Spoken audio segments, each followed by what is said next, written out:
that would do it. Gotta pull out the headlight, and that right there is the bypass.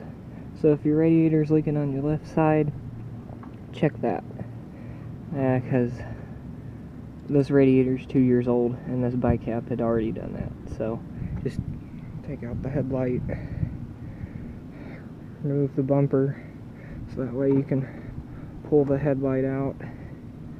And I couldn't get the hose clamp to come off because it was so swollen, so I just made the hose clamp go all the way over here, put a flathead underneath it, actually stabbed into it, and then yanked it off, because it's too tight to get in there with pliers or anything like that.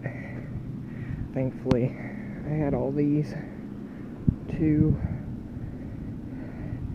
get the damn hose clamp off. So anyway, if you have the same problem with your G6, it's probably this if it's the left front side of the radiator. So